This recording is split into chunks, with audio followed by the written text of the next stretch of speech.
저는 오늘 읽은 이 본문을 중심으로 여인의 눈물 및 향유와 바리새인이 우리에게 주는 교훈이란 제목으로 여러분과 함께 은혜를 나누고자 합니다. 인간은 아담이 타락 이후 숱한 모순과 고통 속에서 살아갈 수밖에 없는 인격체로 전락되었습니다. 왜 이렇게 전락하였습니까?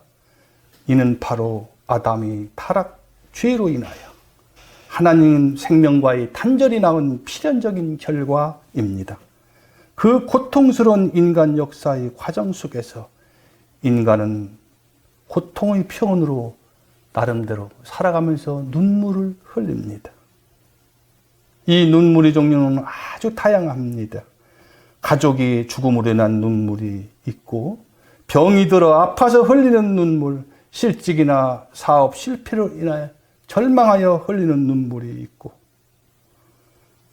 반면에 시험에 합격하여 감격하거나 납치되었던 가족이 뒤돌아와 흘리는 감개의 눈물, 또는 사랑하는 연인과 헤어져서 이별하여서 실현당하여 흘리는 눈물 등 다양한 종류의 눈물은 우리 인간사에서 우리는 흔히 많이 볼 수가 있습니다. 그런데 사람이 자신의 진실한 정체성을 깨달아 회개함으로 하나님의 영혼이 거듭난 사람은 위에서 열거한 눈물과는 차원이 다른 아주 고차원적인 영적의 거듭난 자다운 그러한 눈물을 흘리는 것을 볼 수가 있습니다. 오늘 읽은 본문에 나오는 여인이 바로 그러한 눈물을 흘렸던 여인임을 우리는 발견하지 않을 수 없습니다. 저는 오늘 이 말씀을 통하여서 이 바리새인과 이 죄인이라고 하는 여인이 통하여서 주님께서 말씀하시고자 하는 교훈적 의미를 깨달아 은혜 받는 시간 되시기를 바랍니다. 먼저 예수님을 식사에 초청한 시몬이란 바리새인부터 살펴보도록 하겠습니다. 이 시몬이라는 이름은 드름이라고 하는 그 구약의 히브리 이름에서 비롯된 것인데, 이 바리새인이 애당초 예수님을 초청한 그 동기가 잘못되었어요. 예수님을 존경하여 초청해야 되는데, 내가 지금 예수님께 어떤 행동을 나는 할 것이다, 예수님 반응이 어떻게 나오나 보자 하고 예수님을 시험하고자 예수님을 불온하게 초청한 것입니다.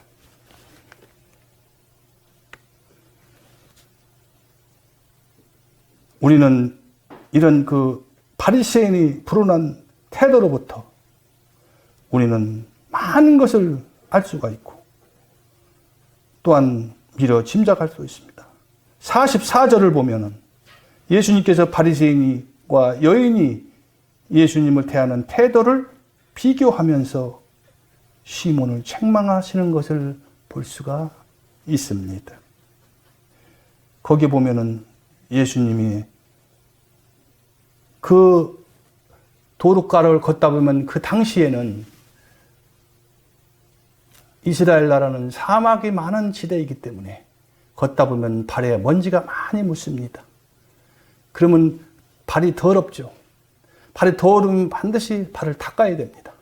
그 당시에 이스라엘 풍습에 의하면 손님을 초대하면 제일 먼저 하는 일이 대야에 물을 떠서 손님께 드려서 그 손님으로 하여금 발을 씻고 손을 씻고 다음에 다시 또 씻으면 물을 대야를 물고 머리까지 감고 이렇게 씻을 물을 주는 것이 그 당시에 필수적인 예절이었습니다. 그런데 애당초 예수님을 테스트하고 시험해 볼 목적으로 초청한 것이기 때문에 이 불온한 바리새인은 예수님께 물을 줄 그런 마음이 전혀 없었습니다.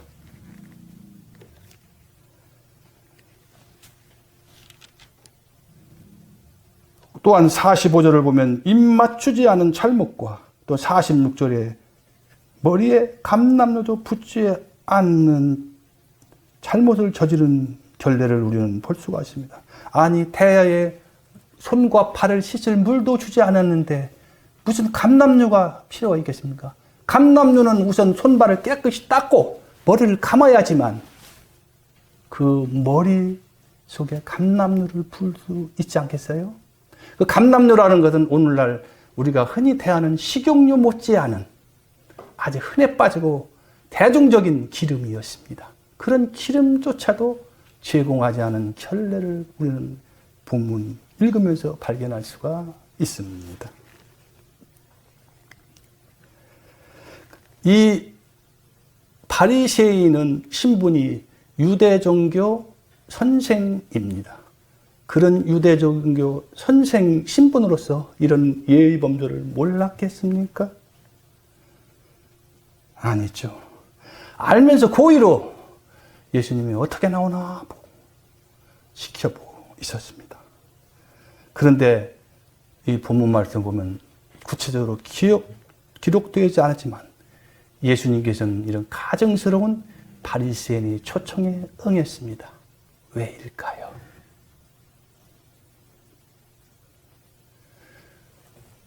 한 번은 이 바리새인을 통하여 내가 경고를 해야 되구나 주님을 생각한 것입니다. 바리새인한테 경고를 하면서 아울러 그 역사적인 현장에 만나게 된 구속사의 주인공, 그 주인공을 만나서 평소에 죄악과 고통 속에서 헤매고 고통당하는 한 가련한 여인의 죄를 해방시켜 주시고자 이 가증스러운 바리새인의 초대에 응한 것입니다.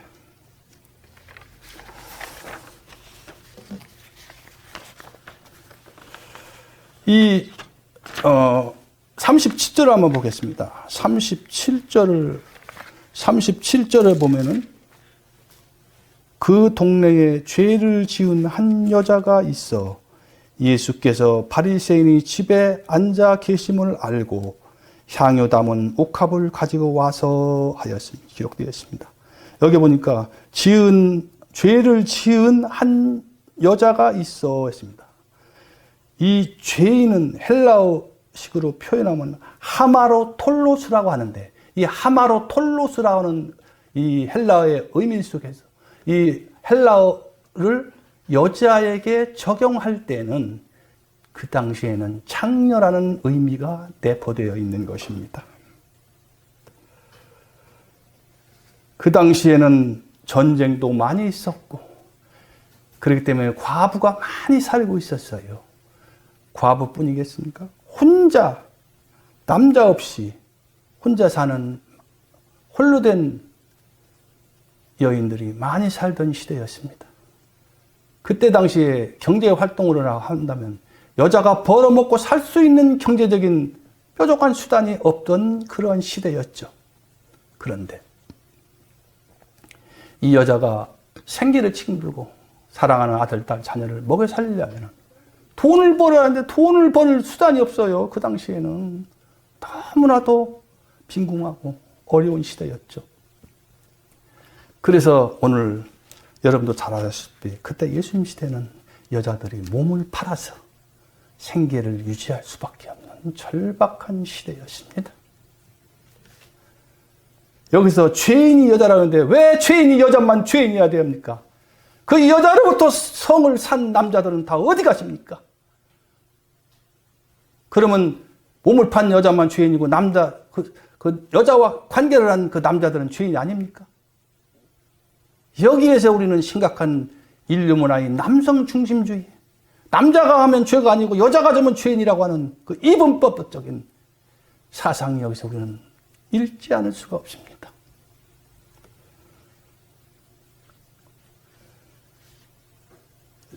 (39절을) 보겠습니다. 39절을 보면은 예수를 청한 바리새인이 그것을 보고 마음에 이르되 이 사람이 만일 선지자였다면 자기를 만지는 이 여자가 누군게 어떠한 자 곧 죄인임을 알았으리라 하거늘. 왜 이 바리새인이 이런 생각을 했을까요? 그때 38절을 보니까 예수의 뒤로 그 발곁에 서서 울며 눈물로 그 팔을 적시고 자기 머리털로 닦고 그 예수님 팔에 입을 맞추고 향유를 부으니 바리새인이 볼 때 참 기가 막혔습니다. 옳구나. 역시 내가 선지자가 아니었구나. 감히 여인이 몸을 봤던 그 문둥병과 다름없는 그런 죄인인데도 불구하고 혐오하는 기피하는 죄인인데도 불구하고 그가 죄인인 걸 모르고 발등에 입 맞추는 것을 허용하다니 너는 역시 가짜 선지자였구나. 비웃는 장면을 보여서 볼 수가 없었습니다. 이것이 바로 바리새인의 한계였습니다. 우리는 이 말씀을 통하여 무엇을 알습니까? 우리는 이 여인이 하염없이 눈물을 흘리면서 예수님 앞에 엎드려 눈물고 흘리면서 그 머리털을 풀어서 그 머리털로 예수님 팔등을 닦습니다. 뿐이겠습니까? 전 재산이라고 할 수 있는 그 옥합을 깨뜨렸습니다. 이런 그 여인의 행동을 통해서 아까 제가 언급한 바리새인의 상태와 여인의 상태를 통해서 주님께서는 이 말씀을 통하여 우리를 통하여 무슨 교훈의 말씀을 하시는지 우리는 이 말씀을 통하여 깊이 조명해 보도록 하겠습니다. 첫째, 죄인이라는 여인의 경우를 더 깊게 한번 성찰해 보도록 하죠. 오늘 읽은 본문과 7장 전체를 살펴볼 때 여인은 바리새인 집에 오기 전부터 성령 하나님의 선행적 은총이 여인의 마음에 임하였습니다. 여인은 평소에 자기가 죄를 짓고 몸을 받은 죄인이라는 그 생각을 가지고 엄청난 죄책감과 몸부림쳤습니다. 괴로워했습니다. 그 광면을 보시는 하나님께서는 그 여인을 불쌍히 보시고 성령 하나님께서 그 여인의 마음에 선행적 은총 통하여 자기 자신의 죄를 보게 하였습니다. 그래서 그 죄의 무서움을 깨닫게 한 것입니다. 그래서 평소에 여인은 생각했습니다. 내가 틈만 되면 이 죄를 해결해서 새로운 인생, 깨끗한 인생 한번 살아보겠다. 결심하고 생각하던 차에 자기 동네에 함께 사는 바리새인 집에 예수님이 찾아온다는 소문을 들었습니다.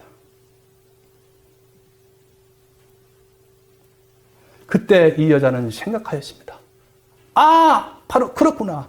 소문을 듣자 보니까 누가복음 7장 2절에서 10절에 나오는 백부장 믿음을 통한 하인의 치유 사건이 일어났었고, 또한 누가복음 7장 11절에서 17절에 나인성 과부의 독자 아들이 죽은 상태에서 예수님을 통해 다시 살아난 사건을 듣고 그때 그 여인의 마음에는 성령의 스파크가 통한 겁니다. 바로 이분이구나.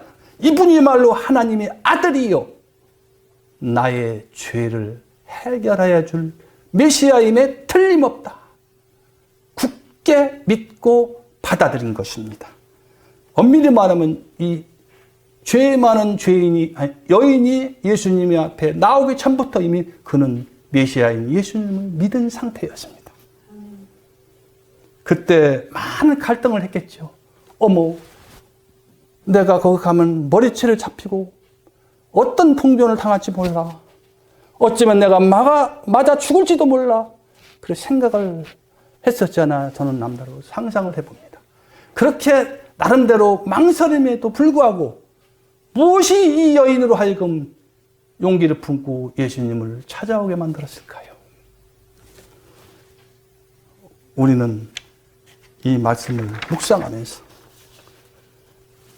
이 여인이 얼마만큼 평소에 죄책감에 시달려왔고 죄에서 해방되어 편안한 마음으로 살기를 얼마나 소원하는지 우리는 이 말씀을 통해서 눈의 그 여인의 눈물을 통하 그러고 눈물과 함께 쏟아붓는 향유에 그 아낌없이 전 재산을 쏟아붓는 그 환경을 통해서 우리는 침자가 있었습니다. 그 당시 창녀였던 그 여인이 무슨 돈이 있겠어요? 돈이 있으면 무슨 돈이 있겠어요? 돈이 없었어요. 그 옥합은 한번 깨트리면 그 향유가 기가 막히답니다. 깨트리면 한 번에 다 사용해야 돼요. 그 옥합은 깨트리면 중간에 마개를 마개면 이미 그 아름다운 그 향기가 다 빠져나기 때문에 값어치가 없어요. 그래서 한번 마개를 따고 부었으면 한 번에 다 써야 돼요.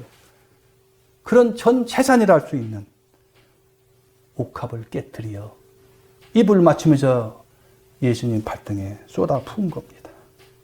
무엇이 이 여인으로 하여금 이렇게 예수 그리스도가 말씀하신 이 여인은 나를 찾아올 때부터 시몬인 바리새인한테 이 여인은 나를 올 때부터 이 발등에 계속 입을 맞췄다. 그치지 않고 입을 맞추었다. 놀라운 사실이에요. 입을 맞춘다는 것은 바로 상대방에 대해서 깊이 진실로 사랑한다는 고백입니다. 그 어떠한 사랑 표현도 입 맞추는 것, 이 본문에 나오는 입 맞추는 것을 대신할 수 없습니다. 그리고 이 본문을 한번 보겠습니다. 38절을 보겠습니다. 38절 여러분. 예수의 뒤로 그 발 곁에 서서 울며 눈물로 그 박씨를 적시고 자기 머리를 돌로 닦아 그 발에 입 맞추고 하였습니다. 이 입 맞추고라는 그 헬라어 표현은 카테필레입니다. 카테필레라고 하는 그 표현은 그 완료 시제가 아닌 미완료 시제를 사용한 걸 보십니다. 이 말씀뿐만 아니라 신약 하나님 말씀은 우리가 어떤 그 귀한 행동을 할 때, 순종적인 믿음의 행동을 할 때 한 번 행위로 끝나지 않고 계속 지속돼야 할 때는 과거 시제를 쓰지 않고 현재 시제를 사용하는 것을 보셨습니다. 오늘 입 맞추고라고 하는 카테필레이라고 하는 그 헬라의 그 시제가 완료 시제가 있는 미완료 시제. 만약 완료 시제면 입 맞추고가 아니라 입을 맞추었고 이렇게 표현해야 되겠죠. 그런데 입 맞추고 했습니다. 왜 누가가 현재 시제를 사용해서 기록했을까요? 이 본문 말씀을. 그것은 예수님을 향한 여인의 불타는 사랑의 입 맞춤이 이번에 한 번에 입 맞추고 끝나는 것이 아니라 목숨을 다하는 그날까지 계속 지속돼야 한다는 것을 이 말씀 속에서 의미하고 있는 것입니다. 이 여인이 흘린 이 3단계의 눈물. 저는 이 여인이 흘린 눈물이 3단계의 눈물인데 바로 회개의 눈물. 두 번째 감사의 눈물. 세 번째 사랑의 눈물. 이게 3단계의 눈물인데 회개의 눈물 없이는 감사의 눈물이 없고 감사의 눈물이 없이는 회개의 눈물이 없이는 감사의 눈물이 없고 감사의 눈물이 없이는 사랑의 눈물이 나올 수가 없습니다. 단계적으로 눈물이 나올 수가 있습니다. 이 3단계의 눈물이 왜 이렇게 중요하냐? 회개의 눈물과 감사의 눈물과 사랑의 눈물은 바로 성령의 역사로 인한 징표이기 때문이다. 얼마 전에 들 때 우리 백희찬 목사님이 그러더라고요. 왜 이렇게 눈물이 나오는지 전철 타가도 눈물이 막 하염없이 나온다고 그래요. 그게 뭐겠습니까? 눈물이 자기도 모르게 나오는 거거든요. 그 성령 하나님의 역사입니다. 성령이 역사하지 않는다 어떻게 우리가 자연인으로 슬픔 당하지 않고 특별한 경우가 없는데 우리가 눈물을 흘릴 수가 있겠습니까? 성령 하나님의 은혜가 시간과 공간을 초월해서 그 장소에 임하기 때문에 눈물이 나오는 것입니다. 이 회개의 눈물, 감사의 눈물, 사랑의 눈물. 여기서 우리는 한번 이 3단계의 눈물을 더 살펴보도록 하겠습니다. 이 3단계의 눈물이야말로 우리의 마음을 카타르시스하는 정화작용을 합니다. 제가 옛날 20, 30대에 죄를 지으면서 춤을 추고 막 이렇게 춤을 추면서 아싸라비야 하면서 춤을 춰. 그러고 막 춤을 춥니다. 얼마 전에 이태원 클럽을 췄어요. 춤을 추면 그때 당시에는 너무 기뻐요. 근데 그 춤을 추고 끝나고 나면 왜 이렇게 마음이 허전하고 아쉬움이 많은지, 그리고 공허함이 몰려듭니다. 육신의 쾌락을 추구해서 얻는 기쁨은 잠깐 한 시간도 못 버티고 다 사라지고 맙디다. 그런데 여러분 눈물을 흘려봤죠? 자녀를 위해서 눈물을 흘려봤죠?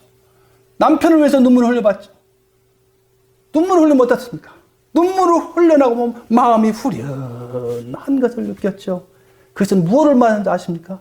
그 눈물이 바로 그 여인이든 남편이든 눈물을 흘릴 때 그 마음이 청소가 된다는 것입니다. 그렇기 때문에 그 눈물 속에는 회개의 눈물과 감사의 눈물과 사랑의 눈물 속에는 엄청난 바이러스, 코로나 아니라 하라베 바이러스가 온다 할지라도 그 3단계의 눈물이 동시에 작용할 때는 왔다가 36개 죽는 건 통하지가 않아요. 왜?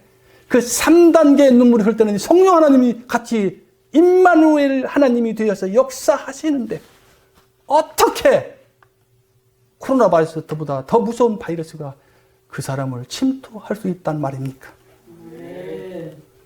우리는 이 눈물의 귀중함을 알아야 합니다.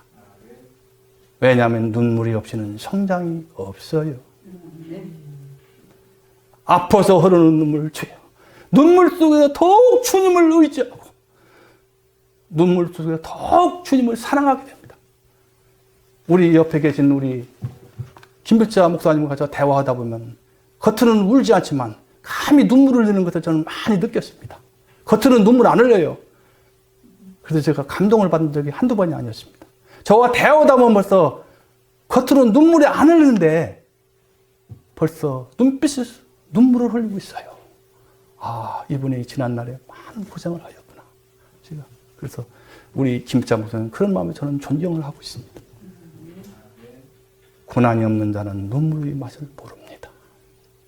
여러분 눈물이 나올 때 실컷 우십시오. 눈물을 통해서 우리는 더욱 하나님께 가까이 가게 됩니다.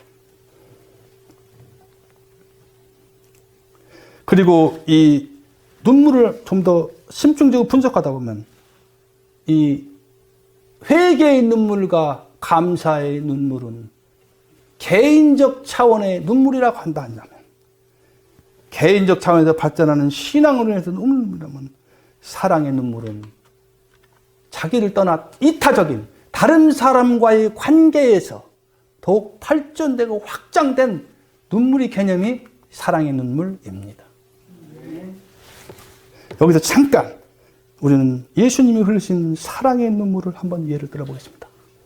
예수님이 망해가는 예루살렘을 바라보면서 예루살렘아 예루살렘아 내 병아리 암탉이 병아리를 품으려 하듯 내가 너를 품으려 하였건만 결국 내가 내 곁을 떠나 나를 배신하고 떠나가는 하는구나. 그 예루살렘이 망하고 도루에 남지 않고 다 망하는 모습을 하나님은 시간과 공간을 초월하시기 때문에 그걸 바라보았습니다. 너무나 가슴 아팠습니다. 그때 예수님의 표정에 흐르는 굴뚝 같은 눈물이 흘렸습니다. 망해가는 예루살렘 바라면서 흘린 예수님의 눈물을 보십시오. 그 예수님의 눈물이 바로 사랑의 눈물입니다. 여기서 우리는 잠깐 구약에 나오는 북이스라엘과 남유다 왕을 통틀어서 가장 악한 왕이 누구입니까? 여러분도 잘 아다시피 므낫세 왕을 아시죠? 므낫세 왕이 누굽니까? 유대 나라 통틀어 북이스라엘 나라 가장 우상 숭배에 앞장서고 또한 그것을 말리고 바른 소리하는 이사야를 대선지자를 톱으로 쓸어서 죽인 사람이 바로 므낫세 왕입니다. 그런 악한 네로 황제의 못지않은 악한 므낫세 왕이었지만 그가 전란의 전쟁 중에 포로로 잡혀서 포로가 됐을 때 그게 하나님의 은혜가 임했을 때 그 기회를 잃지 않고 회개하고 겸손해졌습니다. 그래서 회개하고 겸손해진 그 므낫세 왕을 보고 하나님은 용서했습니다. 저는 다른 사람은 다 천국 가도 문하세 왕은 반드시 지옥 알아먹으러 갈 줄 알았어요. 옛날 20, 30대, 40대만. 야, 정말 너무나 놀라운 일입니다. 이 말씀이 무엇을 상징하고 있습니까? 하나님께서는 한 영혼이라도 회개하고 돌아와 당신 앞에 돌아오길 목이 마르게 기다리고 소원한다는 것입니다. 그렇기 때문에 문하세가 이스라엘 대선지자를 쓸어 죽인 악한 원수라도 인간 같으면 용서 안 했을 거예요. 근데 하나님께서는 그 대주인 문하세 왕을 겸손한 자로 변화되었을 때 과거를 다 묻지 않고 용서하셨습니다. 사랑하는 성도 여러분, 3단계의 눈물이야말로 죄악과서 승리하는 성화적 삶의 원동력이요. 마음 관리에 중요한 마음의 정화자의 있음을 잊어서는 안 됩니다. 여기서 잠깐 향유를 예수님 앞에 뿌렸다고 하였죠. 여기서 향유는 아주 비싼 품목입니다. 요즘 가격으로 치자면 중형 승용차 한 대 값에 맞먹는 금액이라고 합니다. 그때 당시 돈과 지금 그 가격을 환산해 보면. 근데 아까도 얘기했지, 창녀이신 분은 무슨 돈이 있었겠습니까? 그러면 그 여인이 평생 모은 전 재산이었습니다. 푼푼히 모은 전 재산인 향유를 예수님의 발등에 아낌없이 눈물과 함께 쏟아 부었습니다. 예수님께서 예수님의 발바닥, 예수님의 그 발을 바라보면서 거기에 눈물을 쏟고 그 향유를 쏟는 그 이 죄인인 여인이 행동이 의미하는 것이 무엇일까요? 우리는 이 말씀을 꼭 잊지 않고 기억해야 됩니다. 그 의미는 여러분 아다시피 여인이 버리는 자존심의 표정입니다. 여인이 버리는 여인의 자존심이 표징이에요. 그 여인이 머리를 풀어 헤쳤다는 것은 자기 가족의 어머니나 부모나 자기 피를 나는 형제자매가 죽었을 때 머리를 풀어 헤친다고 합니다. 그때 당시 풍습으로는. 그런데 자기 가족도 죽은 것이 아니에요. 다만 예수님 앞에 찾아온 것밖에 없는데 자기 귀중한 여인의 자존심을 머리를 풀어 헤치고 그것도 보다 무릎 꿇고 앞에도 아니고 감히 죄인이 예수님 앞에 설 자격이 없다면서 왼편인지 오른편인지 모르겠습니다. 예수님 뒤편에서 거기서 팍 고꾸라져 무릎 꿇으면서 울면서 그 눈물을 발등에 쏟아 부으면서 눈물뿐 아니라 그 전 재산이라는 향유를 아낌없이 쏟아 붓습니다. 이것이 무슨 영적 의미가 있고 여기는 놀라운 하나님의 우리에게 피 끓는 호소로 말씀하고 있는 것이 있습니다. 그것이 바로 무엇일까요? 바로 그것은 예수님, 이제는 저는 여자의 자존심을 당신 팔 앞에 다 내려놓고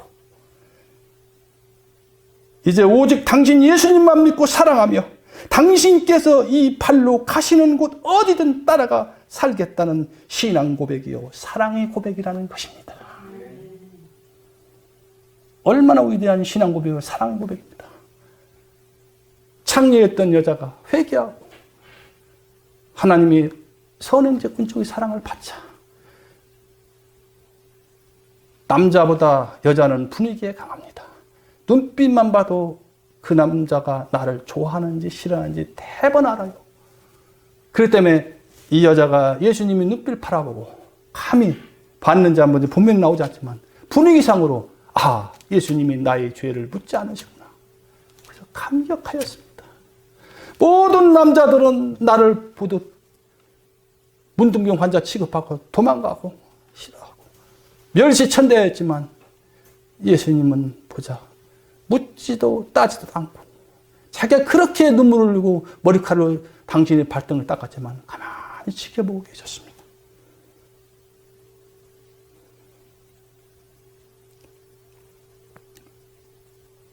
이 감격스러운 장면을 우리가 바라보면서 깨달을 수 있는 것은 바로 선행적 은총을 받고 회개하고 주님을 찾는 사람은 자신에게 찾아온 그 구원의 기회를 결코 놓치는 법이 없다는 것을 저는 이 말씀을 통해 깨달았습니다.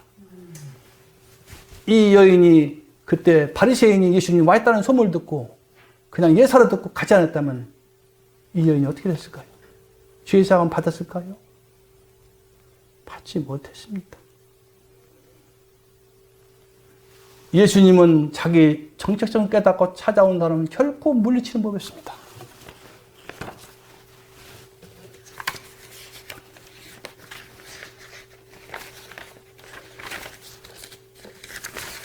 여기 보십시오.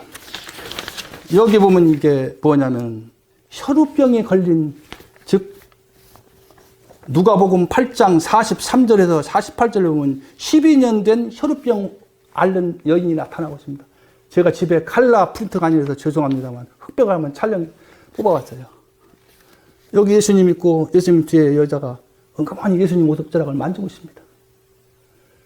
이 혈우병 걸린 여자는 내가 이 예수님을 옷자락만 만져도 내 혈우병은 나을 것이다 믿고 정말 간절한 마음으로 만졌습니다. 그러자 예수님의 신적인 능력이 순간 그 여자 속에 들어갔어요. 그때 예수님이 말했어요. 베드로한테 나를 만진 자가 누구냐?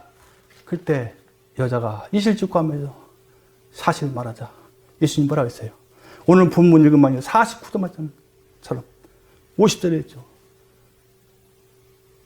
여인이여 내 믿음이 너를 구원하시니 편안히 가라. 그런 주의 사함이 선포를 하시는 것을 보십니다.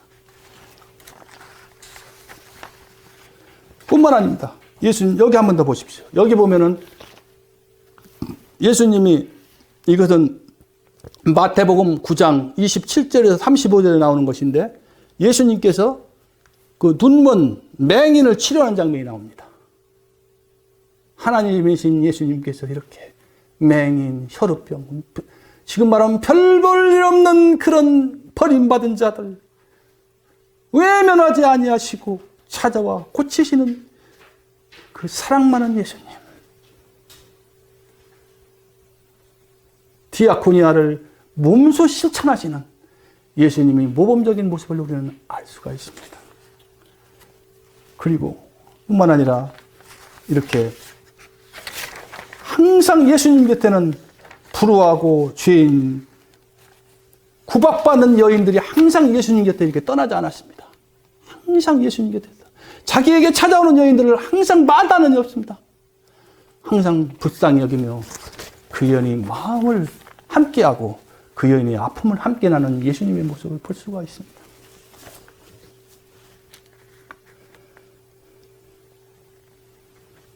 둘째, 이번에는 시몬이라는 바리새인의 경우를 더 깊이 조명하며 살펴보도록 하겠습니다. 아까 읽은 그 39절을 보십시오. 39절을 보면 예수님을 향한 그 바리새인의 마음 상태를 알 수가 있습니다. 이 바리새인은 바로 영적 맹인임을 39절을 보면 알 수가 있어요.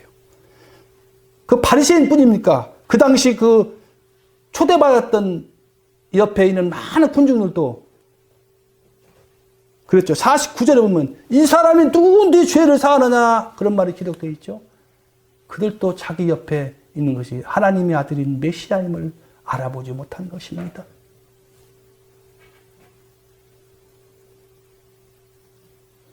이 말씀을 생각해 볼 때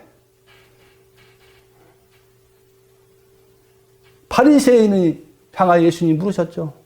500데나리오를 가진 사람과 50데나리오를 가진 사람이 탕감받는데 그 두 사람을 다 탕감할 때 누가 더 나를 사랑하겠느냐 할 때 바리새인이 대답했죠. 그거야 500데나리온 받은 사람이 더 주님을 사랑하지 않겠습니까? 네 말이 옳도다. 그러면 주님이 왜 이 질문을 하셨던 의도가 무엇일까요? 주님이 몰랐었겠습니까? 이렇게 내가 이 여자를 업신여기고 죄인이라는 이 여자도 나를 이렇게 사랑하고 눈물 뿌리면 내 달등에 사랑을 고백하는데 너는 뭐 하는 것이냐? 너는 유대인 선생 아니냐? 구약 성경을 꿰차고 잘 안다는 내가 대야에 물 떠서 나를 씻자는 그 불친절을 행했을 뿐만 아니라 결례를 행했을 뿐만 아니라 나를 박대하지 않았느냐?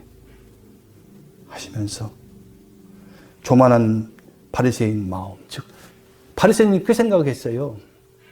이 여인보다는, 죄인 여인 창녀보다는 내가 수백 배 수십 배더 나은 존재다 하는 교만한 생각을 가지고 있었어요.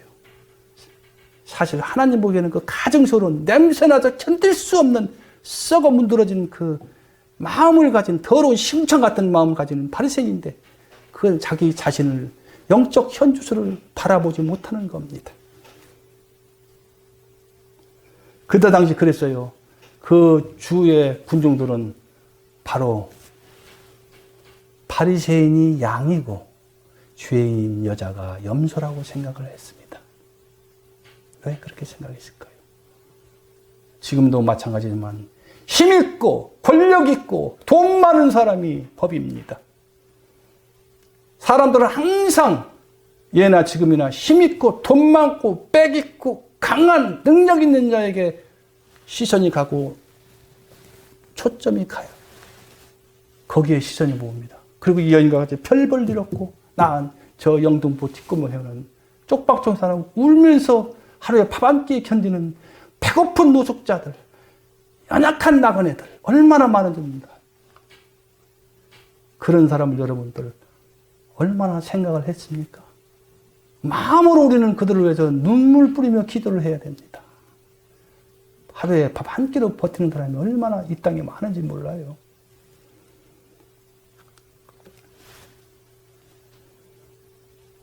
그러한 그 교만한 바리새인의 자화상을 예수님은 경고하고 질타하고 있는 것입니다. 내가 이 여자보다 나은 것이 무엇이냐? 여러분, 우리는 이 말씀을 통하여서 우리 자신을 돌아봐야 합니다. 과연 내가 바리새인 모습이 내게는 없었는지, 과연 나보다 못한 사람을 나보다 못하다고 바리새인같이 생각한 적이 없었는지 우리 자신을 돌아봐야 합니다. 그렇다면 하나님께서 양과 염소를 가르는 하나님의 기준은 무엇입니까? 그것은 회개를 통한 겸손입니다. 겸손한 자가 아니면 결코 사랑의 열매를 맺지 못하는 것이 영적 법칙입니다. 철저히 예수님을 닮아가는 삶을 사는 것이 바로 겸손입니다. 본문 말씀 44절 46절 보면 사랑하고 섬기는 행위에 대한 여인과 바리새인이 대조적인 비교 말씀을 하시는 장면이 나오죠. 이 말씀이 우리에게 주는 깊은 교훈의 말씀은 무엇입니까? 규정은 규절기 한번 보겠습니다. 44절을 다 같이 보겠습니다. 44절이요. 44절. 그 여자를 돌아보시며 시몬에게 이르시되 이 여자를 보느냐? 내가 내 집에 들어올 때 너는 내게 발 씻을 물을 주지 아니하시되 이 여자는 눈물로 내 발을 적시고 그 머리털로 내 발을 닦았느니라. 여기 핵심적인 단어가 그 여자를 돌아보시고, 앞에 바리새인이 있어요. 근데 바리새인은 쳐다보지도 않고 먼저 뒤에서 울고 있는 이 여인을 뒤돌아보시며 저기 바라보는 앞에 있는 바리새인을 향하여 이 여인을 바라보고 있느냐. 이 여인은 죄인인데 불구하고 나를 진실로 사랑하는 이 여인은 내가 하지 못하는 이러한 선한 이웃사랑을 실천하는 이 여인의 모습을, 아름다운 모습을 너는 보고 있느냐, 그 뜻입니다.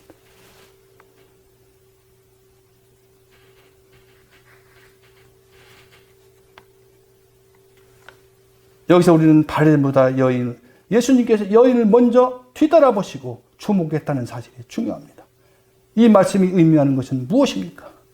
예수님께서는 이웃을 진정으로 사랑하고 섬기는 자를 주목하십니다. 이웃사랑 실천을 불순종하고 외면하는 사람, 지키지 않는 사람은 결코 예수님은 외면한다는 뜻을 이 말씀을 통해서 선포하고 있는 것입니다.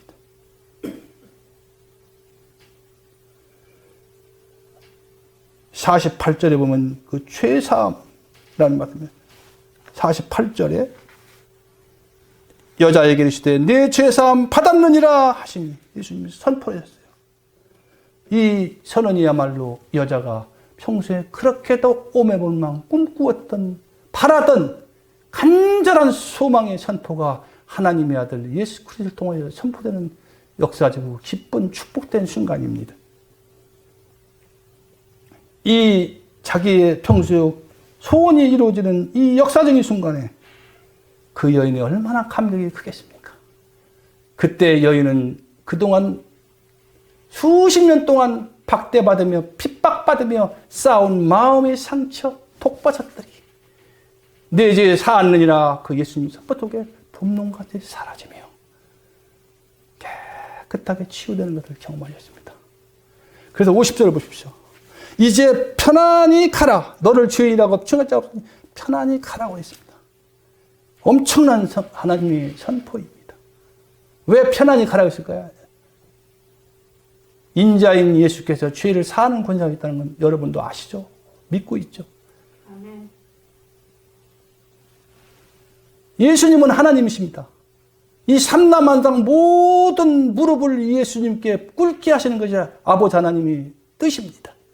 그 위대하신 하나님의 아들 메시아요 십자가를 죽기까지 아버지 하나님을 순종하였던 그 위대하신 우리 주인이시요 우리의 왕이시요 우리의 주인이신 예수 그리스도께서 내 죄 사하느니라.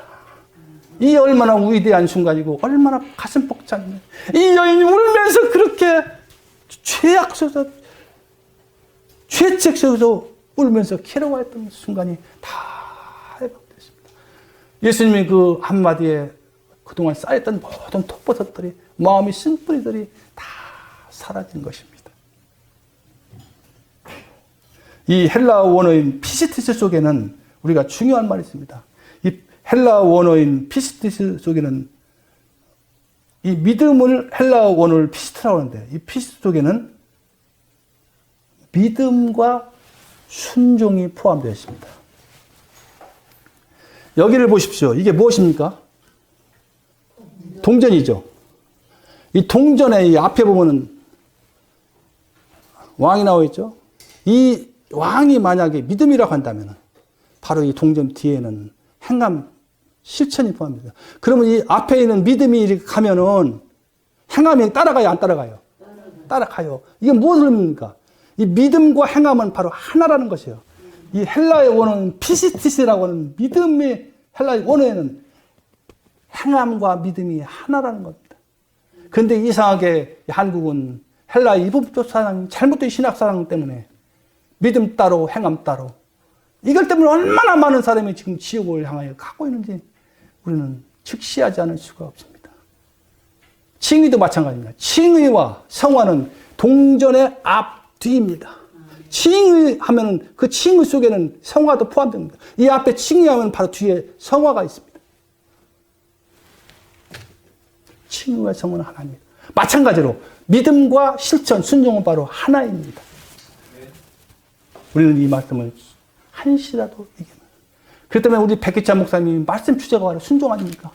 순종 없이는 구원이 없다. 일종의 그 장로교 교인들이 무슨 말이냐? 그건 행위 구원 아니냐? 그렇게 행위 구원을 주장하는 치고 말씀 순종한 사람은 거의 없습니다. 그런 사람이 죽을 때 천사가 그 영혼을 받들어 천국에 안전으로 갈 수 있다고 보십니까? 그렇게 고옥하는 목사님께서 구원은 한 번에 이루어지는 것이 아닙니다. 한 번 구원은 영원한 구원이 아닙니다. 외치는 걸 내가 몇 번 들었습니다. 그렇습니다. 우리 신학교의 모토죠. 한 번 구원은 영원 구원이 아닙니다. 구원은 죽는 오늘까지 이 여인이 흘렸던 회개의 눈물과 감사의 눈물, 사랑의 눈물, 이 삼박자 눈물이 함께 조화를 이루어서 우리의 눈에서 끊임없이 나와야 됩니다. 그러면 그 삼박자의 눈물도 흐르는 세 가지 눈물이 함께 쏟으면서 기도할 때 하나님께서 얼마나 감동하셔서 하늘 보좌를 울리는 기도가 되겠습니까? 그래서 형식대로 하나님 기도하고 또 주십시오. 형식적으로. 왜냐하면 시간을 기도했다는 그 실적을 올려야 되니까. 그건 백날 기도도 마귀의 밥이. 그런 기도는 마귀가 와서 다 채간다. 결국은 기도라는 것은 자기의 영혼을 하나님께 드리는 겁니다.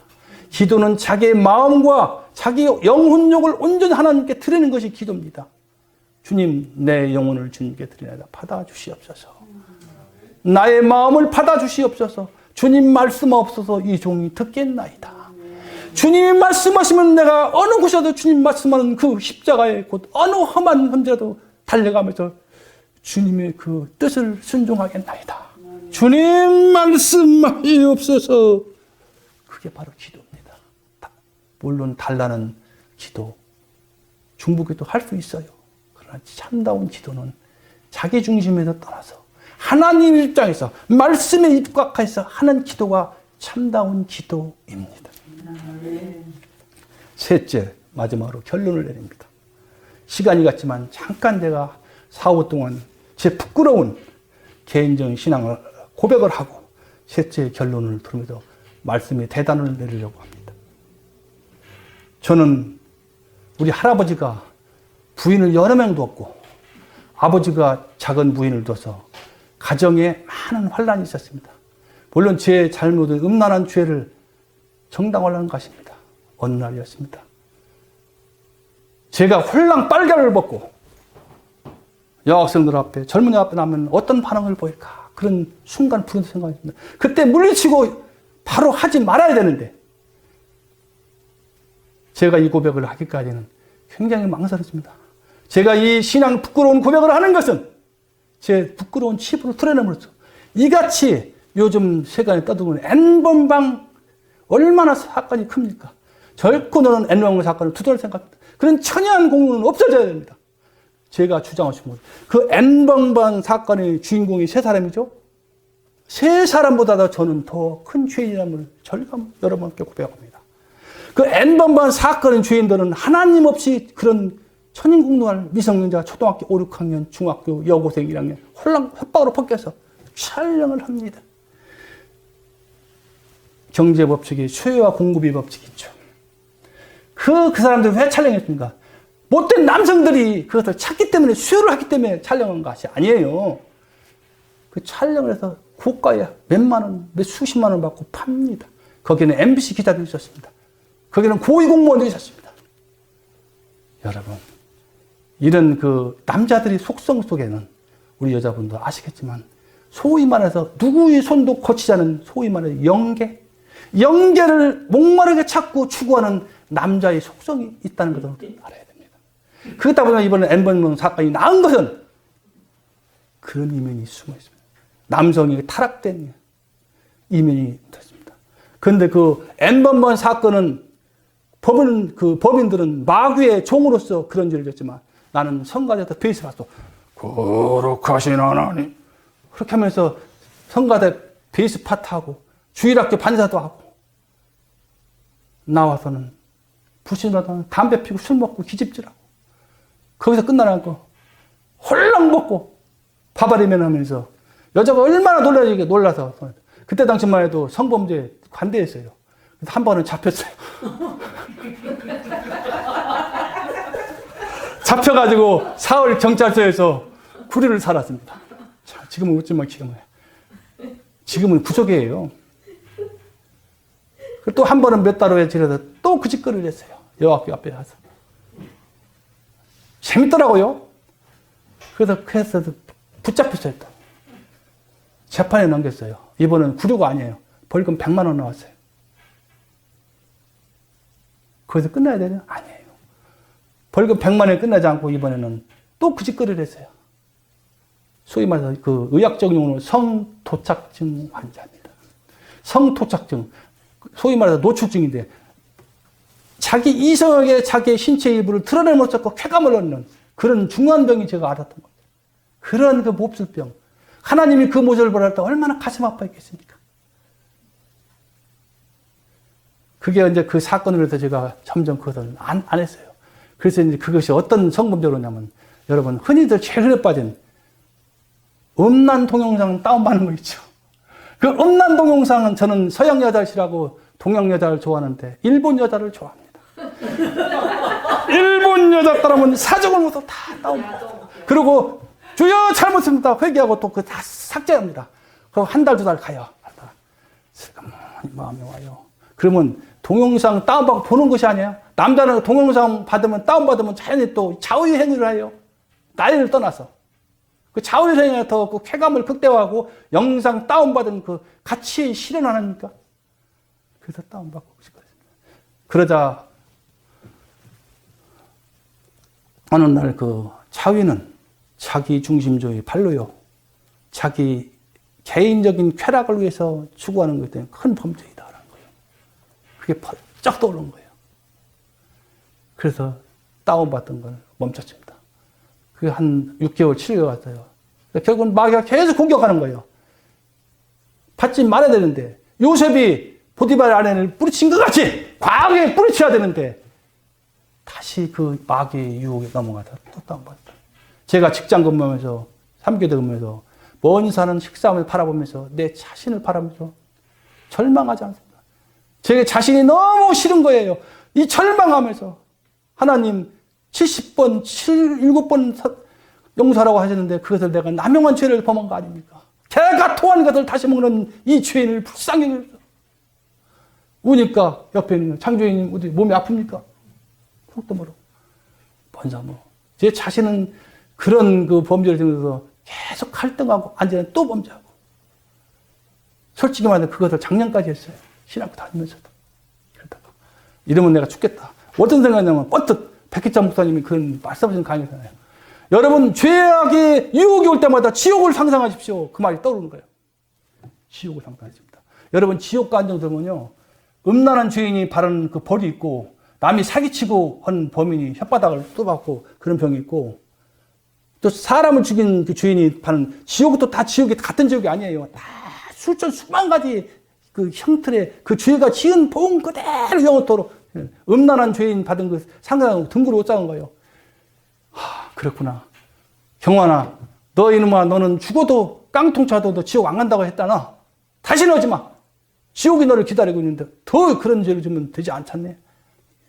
내가 내 자신을 꾸짖었습니다. 네, 그렇게 하겠습니다. 저는 무슨 일이 있어도 어떤 대가라도 이 땅에서 진정한 회개에 합당한 열매를 통해서 나는 이제 이 모든 걸 떠나서 천국 백성의 부끄러운 삶을 살겠습니다. 결심을 하고 떠났습니다. 그것이 바로 작년 가을 다 떠나고 올 봄에도 계속 올 그러다 2020년이야말로 내가 새로운 인생이 출발하는 새로운 한 해요. 작년 5월 달에 내가 전도사를 받았는데 그래서 감히 부끄러운 거예요. 이 전도사 집을 내놓고 하는 생각까지. 그래도 아니다.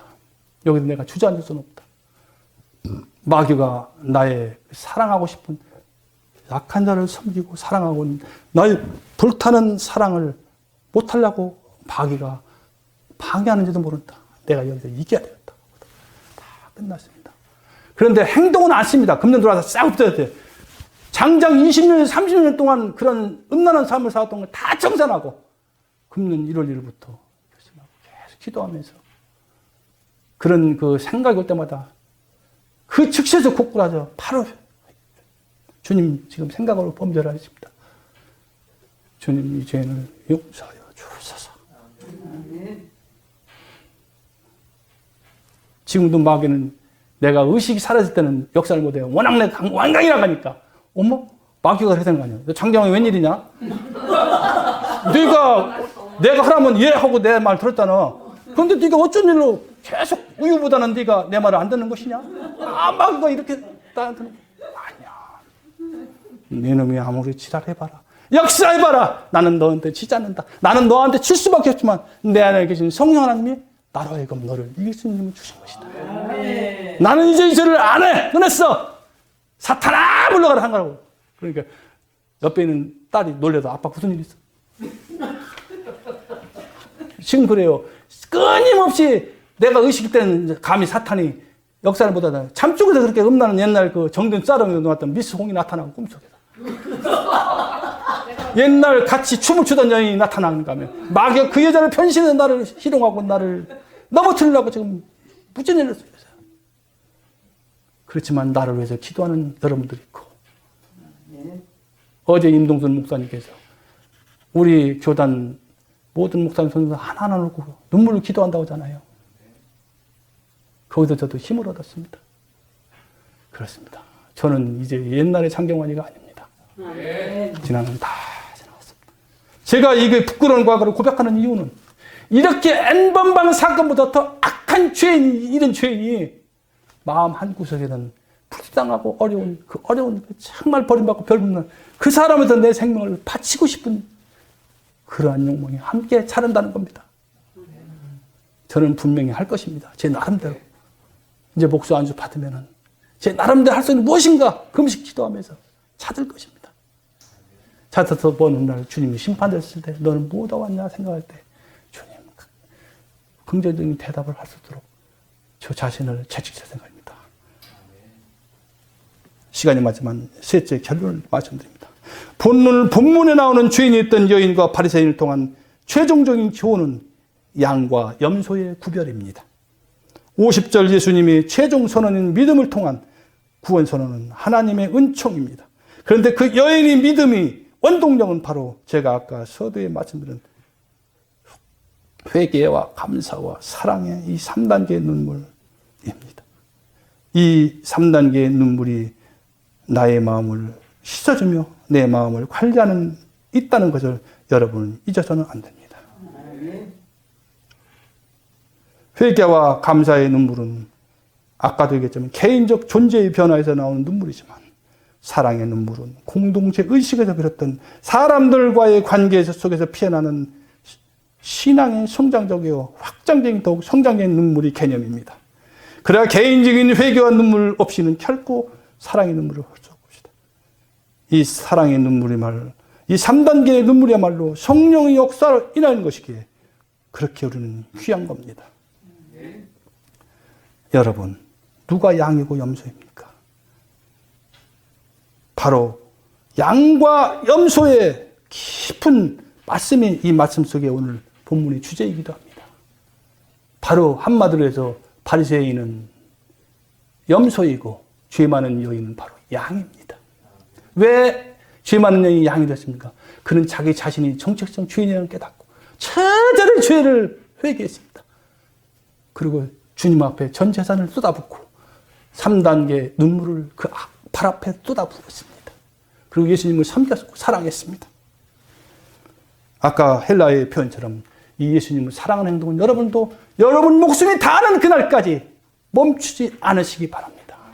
그래서 여러분을 또 이 여인처럼 이 3단계의 눈물을 본받아서 여러분 자신도 예수님이 주목을 받는 복된 여러분 되시기를 바랍니다. 아멘. 시간은 우리를 기다려주지 않습니다. 우리 자신이 회개에 합당한 열매 맺는 구속사의 주인공이 되는 것만이 우리 시간이 주인공이 될 수 있습니다. 아멘. 여기 오늘 요즘 많이 퍼져가고 있는 환란, 코로나 바이러스는 왜 왔겠습니까? 저 개인적으로 그것은 우리 이제 시간표, 역사의 시간표를 말씀에 읽어 살펴볼 때 계시록에서 예언한 7년 대환란이 그 전무후무한 대환란이 점점 우리 앞으로 다가오고 있습니다. 그 유언이 그 불길처럼 퍼지고 있는 코로나 바이러스를 통하여 환란이 더 확대되고 있는 것은 아직도 끝나고 있는 것은 하나님이 택한 백성들로 하여금 깨어 준비하고 각성을 하는 것입니다. 저는 개인적으로 이것을 확신합니다. 이 코로나 바이러스를 통해서 하나님께서 택한 백성들이 있어요. 그 백성들로 하여금 깨어 준비하고 앞으로 무시무시한 환란이 더 오는데 기도로 준비하고 말씀을 준비하라는 하나님이 시험하신 경고이기도 합니다. 우리는 이 시간 싸움에서 자기 자신과의 싸움에서 아까 제가 부끄러운 고백같이 항상 자기 자신과의 싸움에서 제가 졌죠. 마귀가 웃었어요. 얼마나 박수치고 웃었을까요? 그러나 앞으로는 어림없습니다. 저 찡그리는 마귀가 나를 보고 인상 쓰고 있는데 이제는 더 마귀 인상이 내 생명 끝날 때까지 지속될수록 더는 약하지만 하나님 십자가 의지하며 그렇게 백기찬 목사님 주장하는 옛사람의 죄악 생각날 때마다 그 십자가에 묻고 장사 지내고 그러면서 죄와 싸워 승리하는 사람을 살 것입니다.